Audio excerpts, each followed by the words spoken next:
அன்பிற்குரியவர்களே, நாம் இதுவரையிலே பார்த்து வந்த நூலாகிய ஃபின்லாந்தைப் போல நாம் கற்பிப்போம், டீச் லைக் ஃபின்லாந்து என்ற நூலினுடைய இறுதி இயலுக்கு வந்திருக்கிறோம்.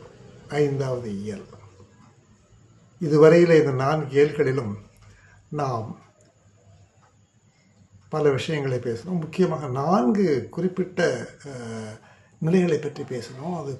அவை எல்லாமே மாணவர்களுக்கு தொடர்புடையதாக இருந்தது. நாம் முதல்ல நலம் பற்றி பார்த்தோம். வெல்பீயிங், மன உடல் ஆன்மீக நலம் அப்படி வச்சுக்கலாம். அடுத்தது போல் நாம் அந்த உணர்வு அப்படிங்கிறத பார்த்தோம். அதுக்கு ஆங்கிலத்தில் நம்ம பிலாங்கிங், இது நம்முடைய கல்லூரி, நம்முடைய பள்ளி, நம்முடைய இருப்பிடம் என்று சொல்லுகிற அந்த பிலாங்கிங் வேணும். அதுக்கடுத்தாற் போல் நாம் என்ன பார்த்தோம் அப்படின்னாக்கா, தற்சார்பு வேண்டும் என்று பார்த்தோம். ஆங்கிலத்தில் ஆட்டானமி அப்படிங்கிற சொல்ல பயன்படுத்துகிறாங்க. அது நமக்கு இங்கே அந்த நேரடியான மொழிபெயர்ப்பு செய்ய முடியாது. கடைசியாக நாம் தேர்ச்சி பற்றி பார்த்தோம். Mastery level. மாணவர்களுக்கு மினிமம் லெவல் பார்த்துக்கிட்டு இருப்பாங்க. ஆசிரியர்களுக்கும் மாணவர்களுக்கும் எல்லாத்துக்கும் மாஸ்டரி லெவல் வேணும். அந்த தேர்ச்சி அது வேணும். அதை பற்றி நம்ம சென்ற காணொளியிலே பார்த்தோம். இப்போது நாம் பார்க்கிற இந்த 5வது இயலிலே மைண்ட் செட் என்பதை பற்றி பார்க்க போகிறோம். இது குறிப்பாக பெரும்பாலும் ஆசிரியர்களை பற்றியே இருக்கிறது. இந்த மைண்ட் செட் ஆசிரியர்களுக்கு எப்படி இருக்க வேண்டும்? மைண்ட் செட் நமக்கு புரியுது, ஆனால் அதுக்கு தனியான தமிழ் வார்த்தை சொல்கிறாங்கனாக்கா அது மன அமைவு என்று சொல்லலாம். how the mind is taking a particular shape அப்படிங்கிறத சொல்லலாம். அது வெளியிலிருந்து வருகின்ற பல காரணங்களாலே அது ஏற்படக்கூடும். சரி, அப்போது இது வேணும் அப்படின்னு சொல்கிறாரு இந்த ஆசிரியர். அதுக்கு நம்ம என்ன வேண்டும் அப்படின்னா, அவர் முதல்ல அப்படியே ஆரம்பிக்கிறாரு. அந்த அமெரிக்கன் நிலையில் பார்த்தீங்கன்னா அவங்க எப்போ உழைச்சிக்கிட்டே இருக்கிறாங்க. இங்கே பின்னால் பார்த்தா அப்படி இல்லை. வேலையிலே மூழ்கி போய் தங்களை மறந்து விடுவதில்லை, வேண்டாங்கிறாரு. வேலையில் மூழ்கி போயிறாங்க. அங்கே ஃபின்லாண்டில் ரொம்ப எல்லோரும் வெளியில் சொல்கிறதில்ல, வாழ்வதற்காக வேண்டி வேலை, வேலைக்காக வேண்டி வாழ்க்கை இல்லை அப்படிங்கிற அந்த கான்செப்ட் அவங்களுக்கு இருக்குது. நம்ம அப்படி தான் நினைக்கிறோம். ஆனால் வெளியில் சொல்கிறதெல்லாம் நான் என்னுடைய பணி, தொண்டு, கல்வி தொண்டு என்று சொல்லுகிறோம். ஆகவே இந்த அடிப்படையில் பார்க்கின்ற பொழுது நாம் என்ன வேண்டும் அப்படின்னா, மன அமைவு வேண்டும். இதற்கு அவர் உளவியலிருந்து சில கருத்துக்களை சொல்கிறார். ஒரு முக்கியமான கருத்து அதில் என்னன்னு கேட்டிங்கன்னா, நமக்கு என்ன தேவை என்றால் ஸ்கேர்சிட்டி இருக்கக்கூடாது. ஸ்கேர்சிட்டி அப்ரோச் இல்லை, ஒன்றுமே இல்லைங்க. அந்த பற்றாக்குறை மனநிலை இருக்கக்கூடாது. பற்றாக்குறை மனநிலை இருந்ததுன்னா நமக்கு ஐயோ பார்த்தியா, நான் இவ்வளோ தான் படிச்சிருக்கிறேன், இவ்வளோ தான் நான் சம்பாதிக்கிறேன், இவ்வளோ தான் என்னுடைய வகுப்பறையில் நான் செய்கிறதுனால வெற்றி கிடச்சிருக்கு என்று நாம் மனத்துக்குள்ளே புழுங்கி நமக்கு ஒரு போட்டி மனப்பான்மை வந்து விடுகிறது. போட்டி மனப்பான்மை நல்லது என்று சொல்லுகின்றார்கள். ஒரு குறிப்பிட்ட அளவு இருக்கிறாங்க. அது என்ன அளவு? குறிப்பிட்ட அளவு. ஆகவே எல்லாரையும் பார்த்தோம் நாம் போட்டி போட்டு பொறாமைப்பட்டு நொந்து கொண்டே இருக்கக்கூடாது என்கிறது ஒரு கருத்து. அப்போ என்ன வேணும்? ஒரு நிறைவு, மிகுதி மனம், அது வேண்டும்.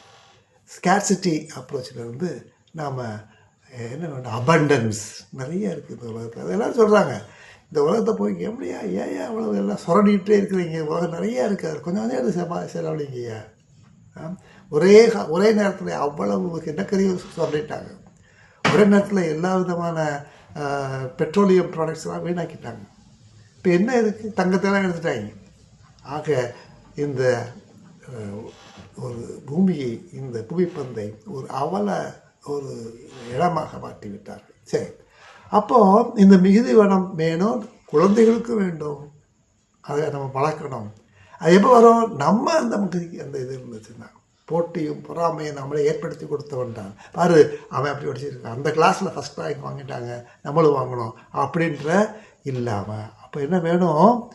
போட்டி இல்லாட்டி என்ன வேணும்? அதுக்கு ஆப்போசிட் என்ன? ஒத்துழைப்பு. கோஆபரேட்டிவ் இல்லை, கொலாபரேட்டிவ். சரியா? கொலாபரேட்டிவ் லேர்னிங்கிறது ஒரு பெரிய ஒரு கற்றல் கொள்கையில் ஒரு முக்கியமானது. அதையும் நினச்சிக்கிறோம். கொலாபரேஷன். யார் கூட கொலாபரேட் பண்ணுறது? பக்கத்து வகுப்பு ஆசிரியர், மாணவர்கள் பக்கத்து வகுப்பு மாணவர்களோட, அல்லது மேல் வகுப்பு மாணவர்களோட, மேல் வகுப்பு மாணவர்கள் கீழ் வகுப்பு மாணவர்களோட அந்த கொலாபரேஷன் இருந்தால்தான் நமக்கு ஒரு நிறைவு வரும்.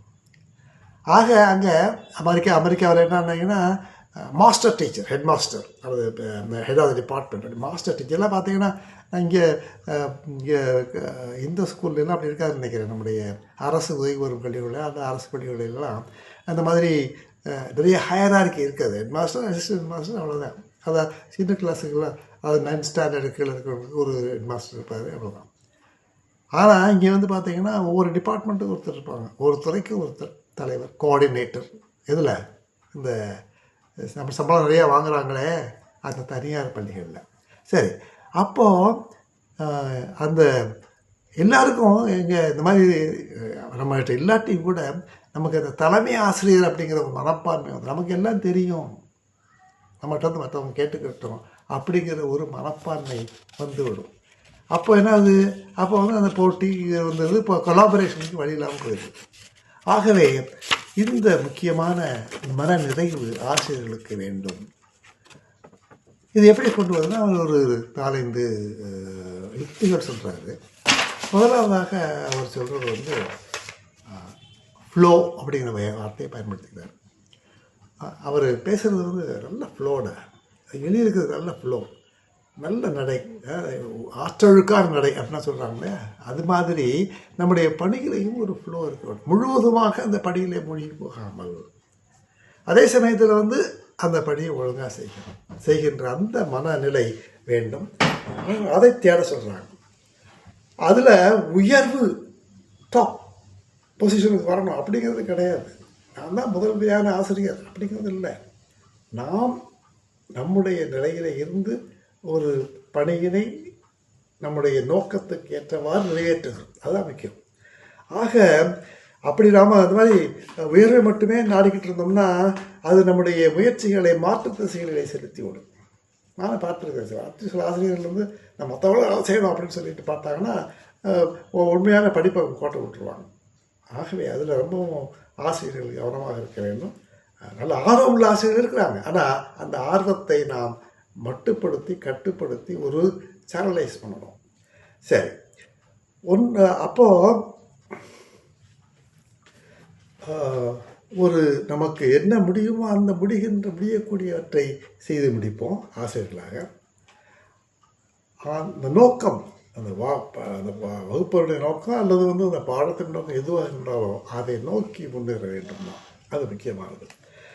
அடுத்தாற் போல் ஆசிரியர்களுக்கு ஒரு தடித்த தோல் வேண்டும். நான் நல்லா பார்த்தீங்கன்னா கல்லூரியிலே ஒரு சில புதிய முறைகளை ஆங்கிலம் கற்பதில் கொண்டு வந்தேன்.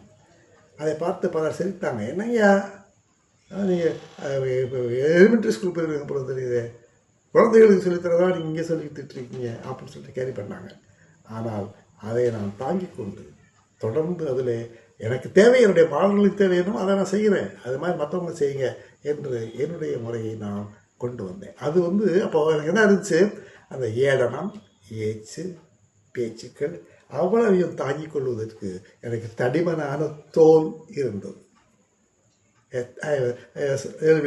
திக் ஸ்கின். அது மாதிரி தான் நம்ம ஆசிரியர்கள் பல முயற்சி பண்ணுவாங்க, கேள்வி பண்ணுவாங்க. அப்போ நமக்கு என்ன வேணும், அதை எதிர்த்திருப்பதற்காக நமக்கு ஒரு பொறுமை வேண்டும், மன உறுதி வேண்டும். அப்புறம் நான் என்ன சொல்கிறது மாதிரி கூட்டு செயல்பாடு, ஒத்துழைப்பு வேணும். எப்படி கூட்டு செயல்பாடு? மற்ற ஆசிரியர்களோட நாம் கூட்டு செயல்பாடு. நமக்கு அவங்க உதவுவாங்க, நமக்கு அவங்களுக்கு நம்ம இங்கே உதவுவோம். சயின்ஸ் டீச்சர் வந்து நம்முடைய 8ஆம் கிளாஸில் ஒரு பாடம் இருக்குது, அதில் எனக்கு தெரியலை அல்லது வந்து அதை வந்து லேபில் செய்யணும் அப்படின்னா 9ஆம் கிளாஸ் 10ஆம் கிளாஸ் ஆசிரியர்களே உதவி நடந்து அவங்க செய்வாங்க. கூப்பிட்டு போய் பிள்ளைகளை கூப்பிட்டு போய் அங்கே வந்து நடத்தி காட்டுவாங்க. அப்படிப்பட்ட ஒரு கொலாபரேஷன். ஆனால் பள்ளிக்கூடத்தில் இப்போ பணியாற்றிய போது எனக்கு கிடைத்தது.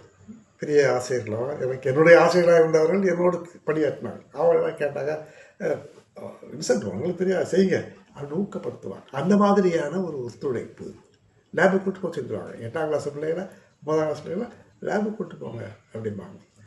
அது சீரியஸாக கூட்டு போக முடியும்.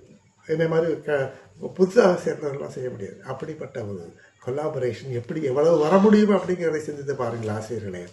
அதே போல் வல்லுநர்களுடைய உதவி.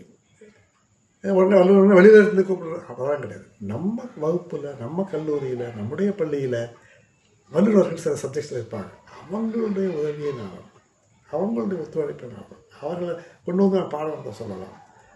டீம் டீச்சின்னு சொல்லுவாங்க. அதை விட இது இன்னொன்று, டீம் டீச்சிங் 4-3 நாள் ஒரே மாதிரியான ஆசிரியர்கள் சொல்லித்தர்றது. இது அப்படி இல்லை. எனக்கு ஒரு ஆசிரியர் இப்போ உதாரணமாக ஆடல் பாடல்லாம் கொண்டு நான் நடத்துகிறேன்னு நினைக்கிறேன். எனக்கு தெரியும் ஆடல் தெரியாது பாடம் தெரியாதுன்னா நான் என்ன செய்வேன், சிவாவை போய் கொண்டு வந்து நடத்த சொல்வேன். அதை கதை சொல்லணும் அப்படின்னாக்க உடனே நான் வந்து என்ன பண்ணுவேன், நம்முடைய மதுரை சரவணனை கூப்பிட்டு வந்துடுவேன். இப்படி நாம் மற்ற எக்ஸ்பர்ட்ஸை வந்து நம்முடைய பள்ளிக்கூடத்திலேயே நமக்கு தெரிந்தவர்களிடத்திலேயே கூட்டி அழைத்து செய்யலாம். ரொம்ப முக்கியமான ஆசிரியர்களே, நீங்கள் விடுமுறை எடுத்துக்கொள்ளுங்கள். அந்த விடுமுறை கிடைக்கிறதுல வெக்கேஷன், அது உங்களை ரீஜுவனேட் பண்ணணும். உங்களை மீண்டும் மீண்டுமாக உங்களுக்கு அந்த உணர்ச்சியினை, ஆர்வத்தை, ஆற்றலை தர வேண்டும். சரியா? அந்த சக்தி வேணும் நமக்கு. எல்லாவற்றிற்கும் மேலாக இந்த நூலினுடைய அடிப்படையே மகிழ்ச்சி. யாருக்கு மகிழ்ச்சி? ஆசிரியருக்கு மகிழ்ச்சி, மாணவர்களுக்கு மகிழ்ச்சி, வகுப்பிற்கு மகிழ்ச்சி, அந்த பள்ளிக்கூடத்துக்கு மகிழ்ச்சி. அந்த மகிழ்ச்சியை தேடுங்கள் ஆசிரியர்களே, மாணவர்களே என்று கூறி இந்த காணொளி காட்சியை நீங்கள் கேட்டதற்கு என்னுடைய நன்றியை தெரிவித்துக்